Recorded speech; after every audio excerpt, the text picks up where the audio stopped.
Hello, Taurus. Happy 2021. And I think you, like people most, are really happy to be out of 2020.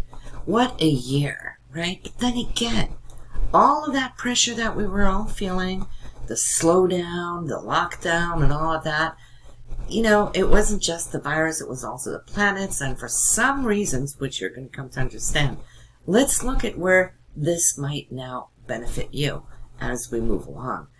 A lot of the lockdown for the last 6 months was due to Mars moving through the sign of Aries and being retrograde for the most part. Normally, Mars takes 6 weeks to fly through a sign or through an area of our chart, but this one took so long. And yes, Mars is our primer energy, right? It's what motivates us. It's our physical energy. It's our dynamics, our goals. So when that was retrograde, it really forced us to slow down, right? And then internalize it. And this is what can now come to benefit you. Let's take a look at Mars, where it is for you. This retrograde, this whole slowdown for several months was happening behind the scenes for you in the 12th house. Now, what is that? That means that internally, subconsciously, you're holding back, working behind the scenes for when Mars will then go direct and cross your ascendants right here from the 12th into the 1st house. This is when you're going to come up and out and show the world what you have been working on. Until then, like I said, behind the scenes. So Mars starts at 27 degrees January 1st, but then already January 7th, 1 week in, Taurus, it will then move across here into your 1st house. Empower you. The 1st house is all about you, your personality, your reputation, the way you present yourself to the world. And it is going to be dynamic. You will feel how the energy is picking up as if somebody has unchained you, right?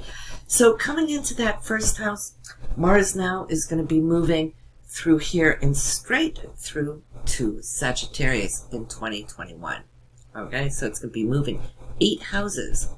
These houses, 9th through the 12th, will not be activated this year, meaning that not too much of long-distance travel or higher education or career groups and organizations in the 11th or even the 12th won't be that active.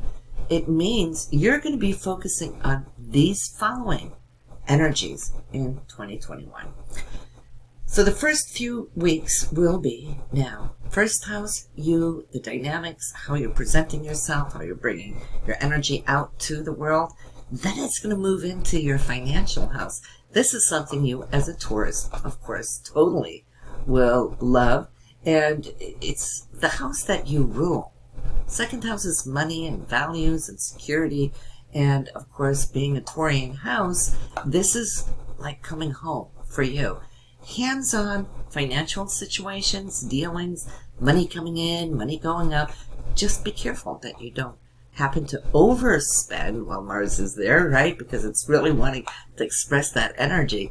It's good about bringing it in, but you might have earmarked projects upon where you will be focusing, wanting these energies to go. And I think that is something that you will totally appreciate. Once you've passed through here, and this is several weeks coming into it, so early spring, Mars will be passing through, which we call transiting, your 3rd house. Now, the 3rd house is all about communication. How we communicate, what we communicate, how we present it out to the world. Now, that is something, if you have major presentations this year, springtime is awesome. You will feel the dynamic energy lifting and rising, bringing you forward and getting that feedback that you're so wanting and also actually desiring at that time. This is a great time to negotiate. Anything communications is going to be fantastic. You're going to feel fired up. Moving on from that into your 4th house here of Leo. This is now June, July, where you want to actually take time off for family. 4th house is your home. It is the physical home, but it's also your internal home as far as your foundation, who you are, on the inside, right? And it's spending that time with family, I feel, is going to be precious for you. where maybe even home projects. Great time to launch in all those things for upgrades, maybe a physical move, or also putting in some money investments into this area. Anything real estate for you is something that's going to fire up and feel good, especially for those of you who are investors. Then it's time to have fun. After that, after all that home, I won't say drama, but it is going to be busy. After that comes time for relaxation and feeling you want to take time with your children. The fifth house is children. It's self-expression and creativity. And when I say creativity, it's time to go do those things of your hobbies that you so totally enjoy and have been lacking time and focus to bring into your life. You can do that now. This is an awesome time here summer for you.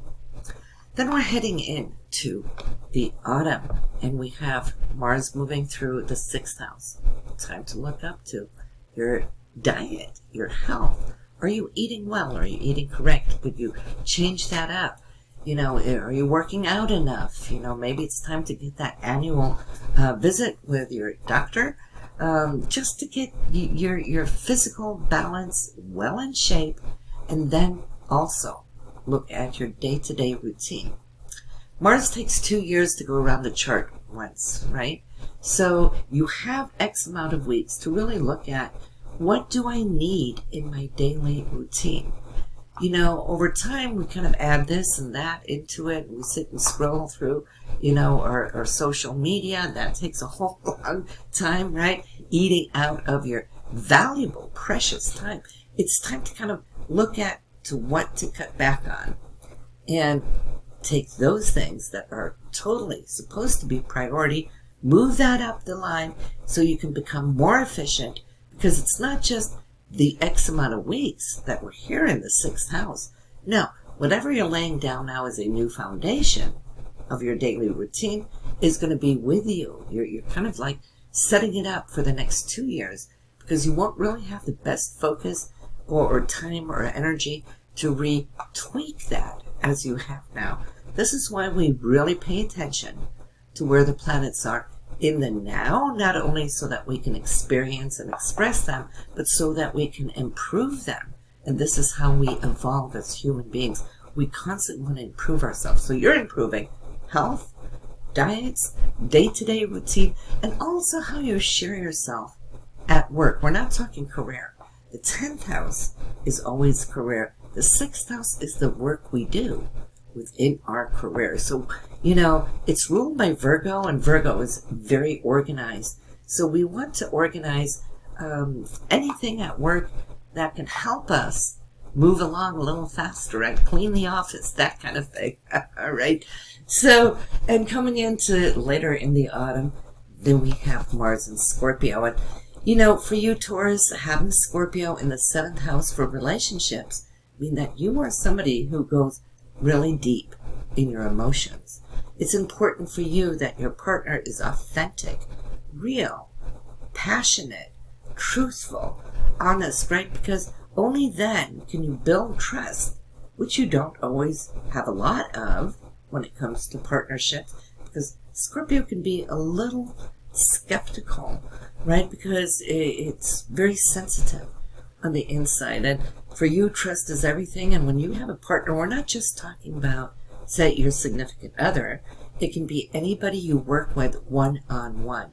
You're expecting a lot from them, that they are as genuine as they set out to be, right? Because if you catch them in anything that's not up to par, well, then that's it for you. Then you don't want it anymore. So, you're going to be able to have a lot of this physical drive in the autumn in a relationship area, which is deep, very transformative, very passionate, right? And it's time to really go in there and work with not just what is there, but how you can actually focus on your partner, because when you do, you will get that much more back again. If you feel you've been too busy doing all these other things throughout the year, and your partner might feel a little bit kind of like left on the outside of it, go in and give her or him exactly what you know that they will appreciate. And you will see how by blowing this fire into your partner is going to come right back at you. And if you do this really well, you have several weeks now to kind of work at this. It will carry you for the next 2 years how you want your relationship or how you want your marriage to look like, right? So this is why this is important. And then we end up here November, December, coming into Sagittarius. Sagittarius is all about those horizons, the goals that we set up ahead of us, right, that we're wanting to reach and so forth. It's higher education, it's travel, but see, this is your 8th house. This allows you, Taurus, to kind of think ahead for your taxes. We're coming close to the end of the year, and the sooner you get them done, really to go over all your write-offs for your business, right? What can you invest? Where can you invest? That kind of research for you right now, before the end of the year, is so well paid off in the long run. So now that we have seen what Mars was doing in 2020, holding back and making you work behind the scenes so you can unleash all of this power, let's look at the best news of 2021 for you. Look up at your 10th house of career. What do you have up here? You got Jupiter and you got Saturn. Now, Jupiter only hits this area once every 12 years. So what you're going to see here from top of the year is how Jupiter is going to bring a harvest to you. Everything you have worked on in the last 12 years is now coming to you. Plus, you're starting to set a new foundation for how you want the next 12 years to look like. Now, Jupiter is the best planet anybody can have, and you're the only one of the zodiac having it in your career area. You branch off like nothing else, and Jupiter is always so abundant, right? So expect abundance. Expect more money coming in. Expansion if you have your own business. If you're working for somebody else, expect this to be the year that you can advance, because I see people in high places coming in to support you, to help you grow. Think about the size of Jupiter. It's the biggest one we got. You're going to grow just like this. And not only, is it that happy-go-lucky energy of Jupiter, but right behind it, you got Saturn to anchor it. Sometimes when Jupiter is by itself and it's all like out there, we might act without thinking consequences because we're kind of overconfident, right? It boosts confidence. But with Saturn there, keeping you real, grounding you, giving you that anchor, oh my goodness, the choices that you are making, they are super sound and sober, right? Saturn is also mastery, what we master. It's taken 28 years since last time it was here, where you started that part of your journey. And coming up, so you're also receiving Saturn's blessings, and in that, you are now a self-made master of, if you now trust yourself to go and shine and radiate and give everything you've got, Taurus. Between these two, I feel that the sky is the limit. It is in the sign of Aquarius, as you can see up here. Aquarius always thinks a little bit outside of the box.